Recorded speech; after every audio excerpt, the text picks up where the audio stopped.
घाट पूरी तरह से रंग बिरंगे फूलों से सजा है, दीपों की जगमगाहट से जगमगा रहा है, शंख का शंखनाद वहां पे हो रहा है, घंटियों की आवाज वहां पे है, मंत्रोच्चारण हो रहा है, आरती हो रही है। आगे भी एक एक तस्वीर आपको दिखाएंगे और उसी के बारे में बात भी करेंगे, क्योंकि प्रधानमंत्री का यह दौरा अपने आप में काफी मायने रखता है। यहां से कई तरह के संदेश भी दिए जा रहे हैं। हमारे साथ किरण पाल सिंह हैं, जो कि किसान नेता हैं, और विश्वदेव राव हैं, जो कि पॉलिटिकल एक्सपर्ट हैं। आप दोनों का बहुत स्वागत है। विश्वदेव जी, शुरुआत में आपसे करूंगा। प्रधानमंत्री चूंकि लगातार तीसरी बार जीतने के बाद आज यहां पहुंचे वाराणसी, उनका संसदीय क्षेत्र, जनता का आभार भी व्यक्त किया, लेकिन किसानों को लेके जो किस्त जारी की, उसके अलावा कई और कार्यक्रमों में वो शामिल हुए।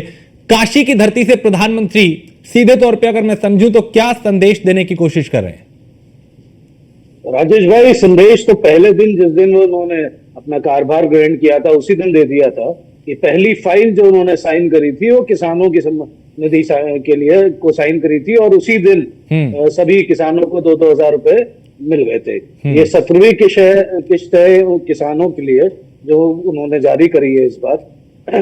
सांसद के तौर पे जब वो पहली बार बनारस आए तो उन्होंने कहा था कि मुझे माँ गंगा ने बुलाया है। इस बार उन्होंने स्पष्ट, चुनाव के पहले भी जिस समय उन्होंने नामांकन किया था और इस बार फिर उन्होंने दोबारा रिपीट किया कि मुझे माँ गंगा ने गोद ले लिया है। तो इससे बहुत स्पष्ट संदेश उन्होंने काशी की जनता को कहा। आपने एक बात जरूर कही कि एक उनकी जो हार और जीत का जो फासला था वो थोड़ा कम हो गया, लेकिन उसका दृश्य उन्होंने दिखाया नहीं, उसको प्रकट उन्होंने दिया। लेकिन कहीं ना कहीं एक पीस जरूर है उनके दिलो दिमाग में, जो उन्होंने जनता के साथ जो शेयर भी किया। उन्होंने कहा, उन्होंने ये भी बताया कि उन्होंने काशी के लिए क्या क्या किया है और काशी को ही मैं समर्पित हो गया हूँ। तो आने वाले समय में उनको वो जनता का जो रोष है वो दूर करने की कोशिश जरूर करेंगे, मुझे लगता है। और एक बात और, यहाँ से वो सीधे नालंदा के लिए प्रवास कर रहे हैं, नालंदा बिहार के लिए, जहाँ और बिहार में अगले साल चुनाव भी है। किसानों को के लिए जो उन्होंने आज सौगात दी, उन्होंने एक कृषि महिलाओं के लिए को जो करोड़पति महिला बनाने की जो सौगात दी थी उन्होंने शुरुआत में, जो मध्य प्रदेश में बहुत सफल हुई थी। उनके साथ जो आज मंचासीन कृषि मंत्री थे हमारे चौहान साहब जी, उनको भी साथ में उन्होंने रखा और एक स्पष्ट संदेश देने की कोशिश करी प्रधानमंत्री नरेंद्र मोदी ने कि आने वाले समय में उनके अगले 5 साल के कार्यकाल में किसान का भला और किसान के लिए सम्मान उनका प्रथम वरीयता में होगा। तो ये इसलिए देखा जा सकता है कि आने वाले बिहार के चुनाव में इसका खासा असर भी दिखेगा। ठीक है किरण पाल जी, चूंकि पिछले कार्यकाल में हमने देखा, यानी पिछले कुछ सालों में हमने देखा कि किसानों ने आंदोलन भी किए, दिल्ली की सड़कों पे किसान दिखाई दिए, पंजाब हरियाणा कई जगह किसान आंदोलन हुए। क्या ये उसका दबाव है कि सरकार जो जैसे नतीजे आए, क्या उस पे उसका असर हुआ था और अब सरकार पहली प्राथमिकता में किसानों को ले रही है?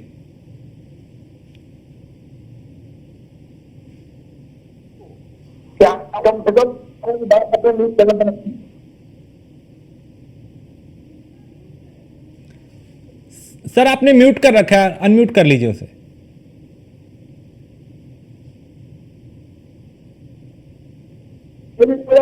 जी जी, अभी आवाज मिल रही है। धन्यवाद। पहले आपसे मैं भारतीय किसान राष्ट्र पर मैं बताना चाहता हूँ कि सरकारें आज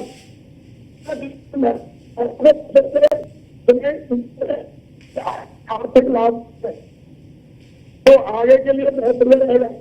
ये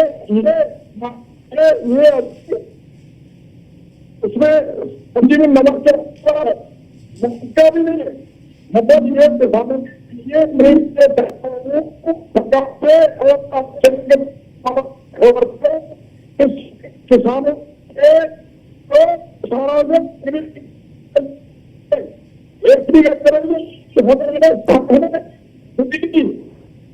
किसान को सब्सिडी दी जाए, शायद किसान मिनिमम। आवाज अभी ठीक से नहीं आ रही, आवाज आपकी आवाज अभी ठीक से नहीं यहां तक पहुंच पा रही। मैं दोबारा आपके पास आता हूं, अभी थोड़ी आवाज दिक्कत कर रही है, ब्रेक हो रही है। मैं दोबारा आपके पास आ जाऊंगा किरणपाल जी, और तब समझेंगे आपसे। लेकिन विष्णुदेव, क्या जो नतीजे आए उसमें किसान आंदोलन का भी असर था और सरकार ने उसे गंभीरता से लिया है, और यही वजह है कि पहली बैठक में किसानों के लिए बड़ा निर्णय लिया। उसके बाद कल केंद्रीय कैबिनेट की बैठक है, उसमें भी कोई फैसला आ सकता है। आज किसान निधि जारी की, किसान अब केंद्र में रहेंगे सरकार की योजनाओं में। भाई ये स्पष्ट हो गया है, उत्तर प्रदेश में जो 37 सीटें समाजवादी पार्टी जीती है, उन सीटों का विश्लेषण अगर किया जाए तो वहां किसान बहुल्य सीटें हैं, और जातिगत समीकरण समाजवादी पार्टी ने जो किया उसमें उसको बहुत सफलता हासिल हुई। तो उसको देखते हुए जब हम चर्चा भी कर रहे थे चुनाव के दौरान, तो जब नामांकन हुआ था प्रधानमंत्री का, तो उस समय पूर्वांचल की सीटों की चर्चा हुई थी। पूर्वांचल की सीटों में किसानों का अच्छा खासा प्रभाव रहता है, और वहां पर जब नामांकन किया गया था तो उस समय जाति समीकरण भाजपा ने जो जोड़ तोड़ किया था ओम प्रकाश राजभर और संजय निषाद इनके साथ, वो कहीं ना कहीं असफल दिखा, क्योंकि उन सीटों पर भी वो उस तरीके का वोट और उस तरीके के समीकरण देखने को नहीं मिले, और समाजवादी पार्टी ने और कांग्रेस के गठबंधन ने उसको वहां प्रभावी ढंग से काम किया। बसपा का जो वोट शेयर था वो भी कहीं ना कहीं घटा, और वो भाजपा को ना मिलके वो समाजवादी पार्टी और कांग्रेस गठबंधन में मिला। तो ये सारे समीकरण देखते हुए प्रधानमंत्री नरेंद्र मोदी ने उत्तर प्रदेश के लिए खास तौर पे एक नया रणनीति ढूंढी है। यहाँ पर कई विश्लेषण किए जा रहे हैं, पार्टी स्तर पे भी प्रधानमंत्री अपने स्वयं का कर रहे हैं, गृह मंत्री अमित शाह अपना कर रहे हैं, और कई आरएसएस का एक बहुत बड़ा भाग यहाँ पर हुआ है। अभी मोहन भागवत आरएसएस प्रमुख थे, उन्होंने 4 दिन पहले गोरखपुर में एक बैठक करी जिसमें काशी के लोगों को उन्होंने बुलवाया था आरएसएस के संगठन के, और उनसे भी चर्चा करी थी, उनका भी फीडबैक आया। तो आप देखेंगे आने वाले समय में बहुत सी ऐसी योजनाएं किसान केंद्रित और ऐसी उत्तर प्रदेश में के लिए खास तौर पे आएंगी, क्योंकि उत्तर प्रदेश में 2027 की तैयारी अभी से करनी पड़ेगी भाजपा को, संगठन के तौर पे भी और सरकार के तौर पे भी। ये भी कहा जा सकता है, क्योंकि प्रशासन और संगठन दोनों ने कहीं ना कहीं भूल चूक हुई है दोनों से, जिसकी वजह से इतनी बड़ी जो 60-70 का आंकड़े की बात कर रहे थे जी, पहली बार 72, उसके बाद 62, उसके बाद सीधे आप 33 पे आ गए, 50% से नीचे आप आ गए। तो ये कहीं ना कहीं चौंकाने वाला है सभी के लिए। और हम लोग भी जब विश्लेषण कर रहे थे राजेश भाई, तो हम लोग भी इतनी बुरी स्थिति नहीं सोच रहे थे भाजपा की होगी उत्तर प्रदेश में खास तौर पे। ठीक है, तो ये बड़ा गंभीर विषय होगा और किसान के लिए करना ही पड़ेगा प्रधानमंत्री को। ठीक है किरणपाल जी, अभी आप बोल सकते हैं, क्योंकि पिछली बार आपकी आवाज ठीक नहीं आ रही थी। सवाल मेरा वही है, क्या ये पिछला दबाव था कि इस बार सरकार ने उसे गंभीरता से लिया और पहली प्राथमिकता में किसान? राजीव जी मेरी आवाज आ रही है? जी अभी आवाज ठीक है। अच्छा थैंक यू। मैं धन्यवाद पहले न्यूज वन इंडिया को और राजीव जी आपको कि किसानों की बात आप अपने चैनल से दिखा रहे हैं। मैं बताता हूँ, आज से 15-20 साल पहले किसानों की कोई बात नहीं करता था। 15-20 साल से किसानों की थोड़ी थोड़ी बातें शुरू हुई। आज किसानों को प्राथमिकता, अगर कोई भी सरकार, अगर 15 साल सरकार या मोदी जी में सरकार चाहिए ना कि ये अब की बात जो आप मोदी जी का इस पर वोट हटा है या भाजपा का वोट इस पर, मैं आपको बताऊंगा, इन्हें संविधान आयोग को ग्रहण करना चाहिए। इन्हें किसानों के लिए, उसमें किसान आयोग नहीं हो, उसमें कोई राजनेता ना हो, उसमें ये 2000 रुपये से नहीं, किसानों के जो एग्रीकल्चर इक्विपमेंट है उनको सस्ता देना चाहिए, खाद सस्ता देना चाहिए, बिजली सस्ती देनी चाहिए। किसानों के लिए जो महंगे स्कूल है, बच्चों को पढ़ा नहीं सकता किसान, जो करोड़पति आपत्ति लोग हैं वही पढ़ा रहे बड़े बड़े स्कूलों में। इन सब डीएम हुए, नेता हुए, इनके बच्चे विदेशों में पढ़ रहे, इनके बच्चे बड़े बड़े स्कूलों में पढ़ रहे, किसान नहीं पढ़ा पाता, कारण आर्थिक स्थिति किसान की ठीक नहीं है। मैं ये चाहूंगा किसान ये 2000 रुपए से नहीं, ऐसा किसान के साथ बर्ताव करेंगे कि किसान की आपदा में अगर कोई फसल मर जाती है तो उसको उचित मूल्य मिले। मैं बताता हूँ, आप राजनीति सुनना, कहीं आसपास जब पराली जलाती है, पराली हाँ। उस तरह दिल्ली के आसपास सब राजनीति करते हैं, और किसान की लाखों जगह फसल चलती है, किसी डीएम एसडीएम किसी नेता के कानों में खिचड़ी लगती, ये किसान की बदहाली है। तो मैं इसे छूट की पैकेज है, किसान के लिए बिजली सस्ती दें, किसान के लिए ट्यूबवेल की बिजली जैसे फ्री करने पूरे देश में करें, किसान के लिए घर की बिजली की सस्ती दें। भाई बहुत लोग हैं आपसे जो मर्सिडीज में घूम रहे हैं, बहुत लोग हैं आपके पास जो करोड़ों अरबों, उनसे आप पूरा करिए ना। गरीब को अगर ऊंचा उठाना है, किसान को अगर ऊंचा उठाना है, तो उनकी आर्थिक स्थिति सुधारने के लिए वो जो इस्तेमाल कर रहे हैं इक्विपमेंट, चाहे ट्रैक्टर हो, चाहे खेत की बिजली हो, पानी की बिजली हो, या घरों में बिजली हो, ये सब उन्हें सस्ता दिया जाए, और बच्चों को स्पेशल ऑफर हो स्कूलों में कि बच्चों को अच्छे स्कूल में पढ़ा सके। आप देखिए जितने पुलिस प्रशासन, जितना आपकी फोर्स में व्यक्ति चाहे अंदर से सब किसानों के बच्चे का नहीं है। ठीक है विष्णुदेव जी, चूंकि वाराणसी की धरती से किसान सम्मान निधि वहां से देना 17वीं किस्त, उसके अलावा स्वयं सहायता समूह की 30,000 से अधिक महिलाओं को कृषि सखी प्रमाण पत्र देना, यानी किसान और महिलाएं दोनों पे फोकस है सरकार का। राजेश भाई, ये कृषि सखी वाला मैंने बताया आपको, कृषि सखी वाला बड़ा अनोखा प्रोजेक्ट था।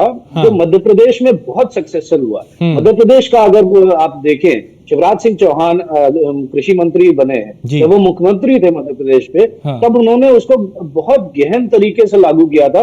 मध्य प्रदेश में आप अगर कभी दौरा करेंगे तो आप देखेंगे वहां किसान ये सखी योजना जो है वो जमीनी लेवल तक गई है, और वहां बहुत लाभ मिला है इससे। तो इसमें होता क्या है, इसमें केंद्र सरकार द्वारा प्रशिक्षण दिया जाता है, खास तौर पे महिलाओं को, कि कैसे नेचुरल तरीके से आप उपज बढ़ा सके, और इसमें बहुत सहयोग मिला है सरकारों को। आप देखेंगे 29 की 29 लोकसभा सीट मध्य प्रदेश में जीते। उत्तर प्रदेश में एक चीज मैं और जोड़ना चाहूंगा, कोरोना के दौरान, कोरोना के बाद जो लोग पलायन करके वापस चले गए थे, वो युवक और युवतियां, उनके सामने एक बहुत बड़ी समस्या उपज गई थी कि उनको वापस नौकरियां नहीं मिली। तो वो वहीं या तो गांव में ही बस गए, या अपने उसी जो उनका समावेशी दुनिया बन गई थी उसी में रह गए। लेकिन तो उससे भी बहुत फर्क पड़ा उनको, जब किसानी और खेती खलियानी में मॉडर्न टेक्नोलॉजी का इस्तेमाल करने की बात आई, तो उन्होंने कहीं ना कहीं इन सब योजनाओं को क्रियान्वित और समझना चालू किया।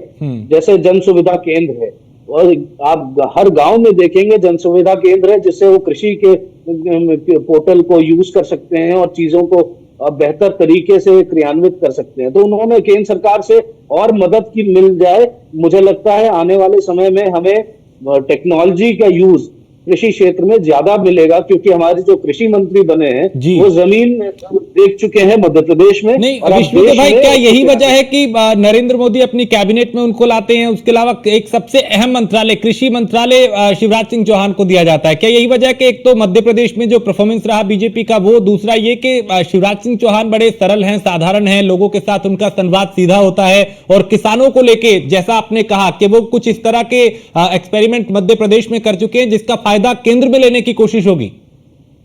बिल्कुल बिल्कुल। आप आज देखिए, आज स्टेज पे प्रधानमंत्री नरेंद्र मोदी उनको लेके स्पेशली आए थे, और उन्होंने देश के सामने सब चीजें करी और दिखाया कि शिवराज सिंह चौहान ने मध्य प्रदेश में क्या किया है। जब उनको केंद्रीय काबिना में लिया तो स्पष्ट हो गया था कि उनको कृषि मंत्री ही बनाया जाएगा।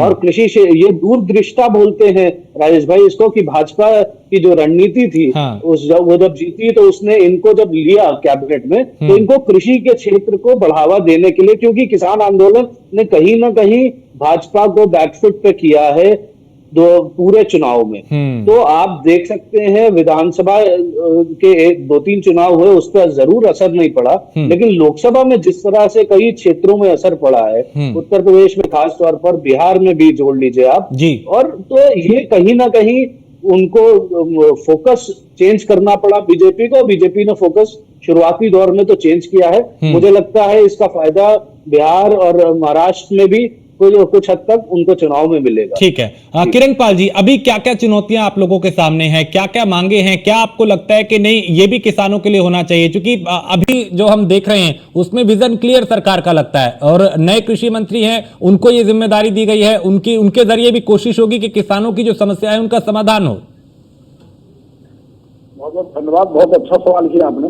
मैं भी ये चाहता हूँ कि अभी कृषि मंत्री शिवराज सिंह चौहान जी बने हैं, तो उनको बहुत इच्छा है क्योंकि वो किसान इसके पता है, किसानों के घर के बच्चे हैं, तो ये चाहेंगे हम लोग सबसे पहला हमारी मांगे जब जातियों का आयोग बन सकता है, जब धर्मों का आयोग बन सकता है, तो किसान आयोग क्यों नहीं जिसमें हर जाति हर धर्म समाया हुआ है। किसान आयोग की मांग है हमारी, किसान आयोग बने जिसमें फैक्ट्री में से पेन बनाने वाला, फैक्ट्री में बोतल बनाने वाला, फैक्ट्री में चिप्स बनाने वाला, हर व्यक्ति अपनी कीमत खुद रखता है। किसान की कीमत सरकार रखती है। हम बड़ा अभी तक अचंभा ये करते हैं कि किसान अपनी फसल का कीमत खुद नहीं रख सकता, उसकी कीमत सरकार रखती है। तो किसान आयोग का गठन हो। मैं भारतीय किसान यूनियन भानु का राष्ट्रीय वरिष्ठ ठाकुर किम्बाल होने के नाते सरकार से चाहता हूँ कि किसान आयोग सबसे फर्स्ट प्रायोरिटी है। दूसरा, किसानों के लिए सस्ती बिजली, किसानों के लिए पानी जो खेत में सिंचाई होती है वो सभी जगह सरकार फ्री करे पूरे भारत में।